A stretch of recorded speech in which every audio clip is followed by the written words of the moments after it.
بسم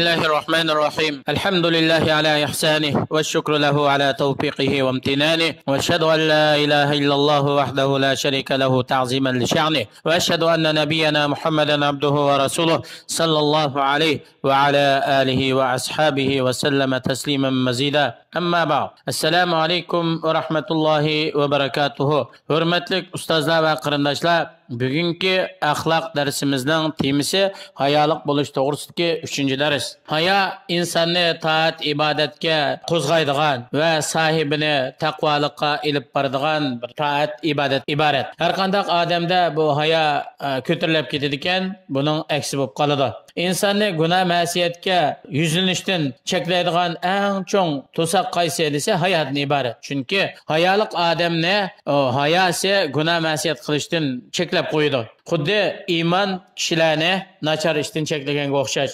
Insondan hayo ko'tarilib ketadi ekan, bu insonni paskashlik, nachar axloq, qabih ishlarni qilishdan cheklab qo'yadigan hech narsa qolmaydi. Shunga payg'ambarimiz sollallohu alayhi vasallam o'zining muborak hadislarida shunday aytadi, ya'ni bu hadisni İmam Buxoriy rahimahulloh keltirgan hadis. İza lam tastahi faf'al ma shi'ta. Agar sen hayo qilmasang, xalqingni qilgin. Ya'ni buningdan hamda xalqingni qilsang bo'ladi deganlik emas. Ya'ni hayo insonni turli gunoh ma'siyat xatolikdan cheklab turdi. Agar senda bunday hayo bo'lmaydi ekan, xalqingni qil. İbn Abdulbar rahimahulloh deydi, insonni Alloh cheklagan ishlardan to'sab turadigan hayo deydigan bir narsa bo'lmaydi ekan, bu insonga gunohning cho'ngmi, kichikmi, cho'ngni qilishmi, kichikini qilishmi o'xshashlam tuyulib ketadi. Chunki bu insonda hayo bo'lmagan ekan, bu insonni gunoh ma'siyatdan cheklab turadigan, to'sadigan bir narsa qolmaydi. Yani bu hadisdan bo'lgan maqsad insonni doim hayolik bo'lishga rag'batlantirish va hayosizlikdan ogohlantirishdan iborat. Insonning qilgan gunoh ma'siyat xatoliklarimi insondagi hayoni ojizlashtirdi, hatto ba'zi vaqtda hayoni hammasi insondan ko'tarilib ketadi.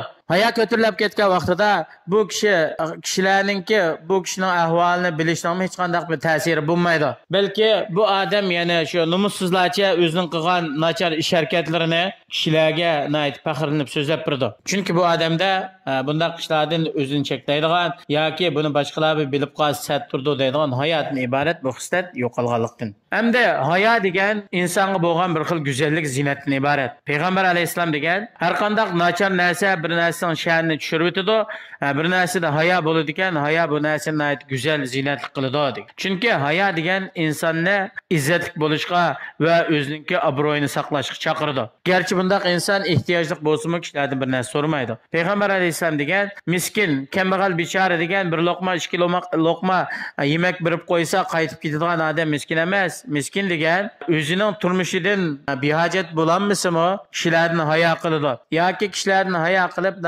dikinib, cho'ng turib boshqalardan bir narsa so'ramaydi. Hayo degan hamda go'zal axloqning eng yuqori chekidan iborat. Payg'ambarimiz sollallohu alayhi vasallam bir kuni sahobalardan musulmonlarga o'xshaydigan bir daraxt bor, bu qaysi daraxt deb so'ragan vaqtida sahobalarning orasida Abu Bakr Siddiq, Umar ibn Xattob radhiyallohu anhu va boshqa nurg'un sahobalar bordi. Bu yerda Ibn Umar radhiyallohu anhu deydi, mening ko'nglimga bu xo'mi darxi degan so'z ko'nglimga keldi. Lekin qarasam Abu Bakr, Umar boshqa sahobalarga gap qilmay o'tiribdi ekan. Men hamda ularning oldida gap qilishni toza yaxshi ko'rmadim. Ba'zi rivoyatda men hayo qilib diyammidim deb javob bergan. Hamda har qanday ish uning bildigan mukofot shu ishninki turidan bo'ladi. Hamda hayoninki mevasi va hayoning mukofoti nima desa, Alloh bunday kishilarni hayo qiladi. Bu to'g'rida payg'ambarimiz sollallohu alayhi vasallam bir hadisni bayon qiladi. Ya'ni 3 nafar odam payg'ambar alayhisalom o'tgan bir so'rindan o'tgan. Birisi qarab chiqib o'rin yo'qkan deb ketib qolgan. Ikkinchisi qisilib shu so'rin kirib o'tgan. Üçüncü kishi biraz hayo qilib so'rinninki keyin tarafida o'tgan. Shuni bilan payg'ambar alayhisalom deydi, birisi yani hayo qilib so'rinning keyinda o'tiribdi, Alloh uni hayo qildi. Hamda hayoning eng asosiy qaysi desa, Allohdan hayo qilish. Ya'ni Allohdan hayo qilish degan qanday bo'ldi desa, Allah subhanahu wa ta'ala sizni o'zi cheklagan ishni qilgan holatda ko'rmaslik va o'zi buyurgan ishni qilmagan holatda ko'rmaslikdan iborat. Shunga Allohdan hayo qilishga eng loyiq bo'lgan zot kim desa Allah. Payg'ambar alayhisalom o'zining muborak hadislarida deydi, Allohdan sizlar haqiqiy ravishda hayo qilinglar. Hamda Allohdan hayo qilish degan bu insonning qalbiga tushadigan bir nurdan iborat. Bu nur insonni doim o'zining Rabbining oldida turgan holatini ko'rsatib qo'ydi. Şunun bilan bu inson mayli yolg'iz joyda bo'lsin yoki insonlar ko'p joyda bo'lsin, Allohdan haqiqiy hayo qiladi. Allohdan hayo qilish qanday amal elishidi desa, Allohning ato qilgan ne'matlarini tafakkur qilish, o'ylanish va o'zininki kamchilligi, ne'matga loyiq emas ekanligi to'g'riliq o'zidagi ayblarni hozir qilish ve Allah subhanahu ve ta'alaning o'zining barliq oshkor yo'shurun ishlardan xabardor ekanligini ko'ngilga keltirish orqali tafakkur qilgan vaqtida haya haqiqiy amal elishidi. Bir inson yoki bir musulmon Allah subhanahu ve ta'alaninki o'ziga qaraganligini bilgan vaqtida o'zininki doim Allohning o'zini ko'rib turganligi va o'zininki so'zni anglab turganligini bilgan vaqtida bu odam Allohdan haqiqiy hayo qiladi. Ya'ni Allohning g'azabiga uchrab qilishdan hayo qiladi. Shuningdek, insonlar bilan bo'lgan farishtalar va doim ayrilmay turadigan bu farishtalarni qanday ikrom qilmaymiz degan vaqtida ulardan bu haqiqiy ravishda hayo qilsak, bu ularni ikrom qilganlik bo'ladi. Alloh Qur'oni Karimda aytadi: "Va inna alaykum lahafizin." Haqiqatan sizlarning ustinglarda sizlarni muhofazat qilgan farishtalar bor. Kiraman katibin, ya'ni sizlarning qilgan barliq yaxshi yomon ishlaringlarni bitib turadigan putukchi esil farishtalar bor. Ya'lamuna ma taf'alun. Ular sizlarning qilayotgan ishlarni bilib turuvchi. Ibn Qayyim rahimahulloh aytadi, ya'ni shu sizlarni muhofazat qiladigan, amallaringlarni yozadigan farishtalardan haqiqiy hayo qilinglar. Ularni ikrom qilinglar, ulug'langlar. Sizlar boshqalar ko'rsimi hayo qilib qolaman deydigan ishlarni ular sizlardan ko'rmasin.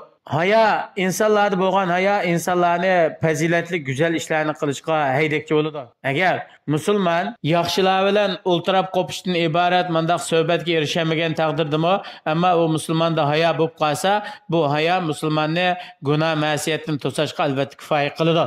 Chunki hayo degan o'z sohibiga Allohdan haqiqiy hayo qilishga yordamchi bo'ladi. Hamda insonlardan hayo qilmagan kishi Allohdan hayo qilmaydi. Har qanday odam hamda hayoliq, axloqli kishilar bilan o'tirash qo'pash qiladi ekan, bu odamdagi bo'lgan hayo, axloq yangilanib turdi. Shuning uchun inson o'zini izzat ikrom qilish kerak. Yo'shirin holatdami, oshkora yo'shirin holatdami haqiqiy yaxshi amallarni qilish kerak.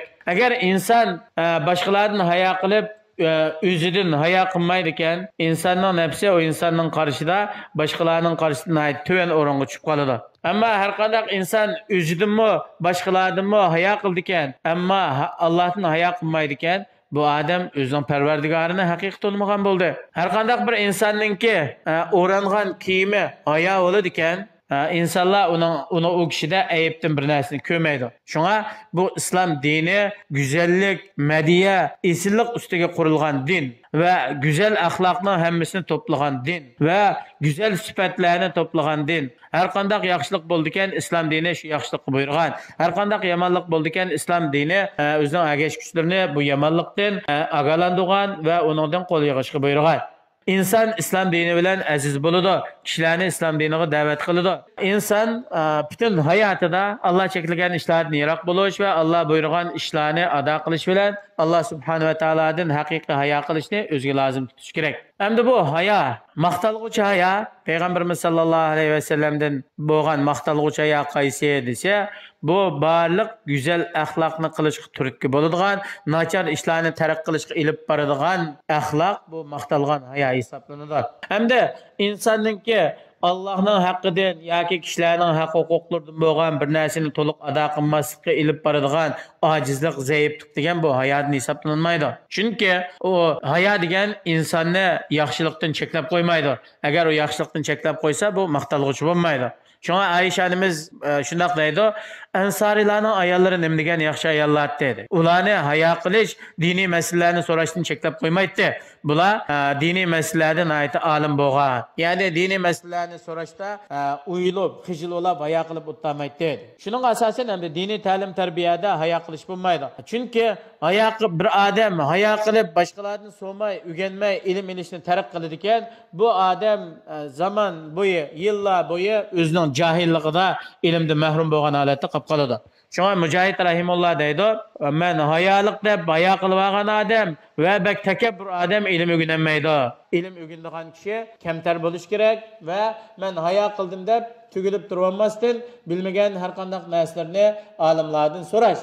ya'ni dinga aloqador har qanday masalalar bo'ladi ekan, buni erinmasdan, hayo qilmasdan so'rab bilish kerak.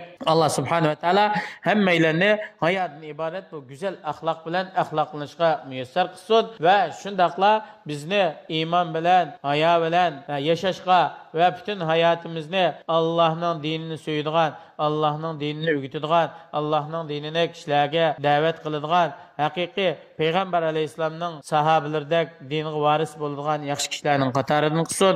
Vassalomu alaykum va rahmatullohi va barakatuh.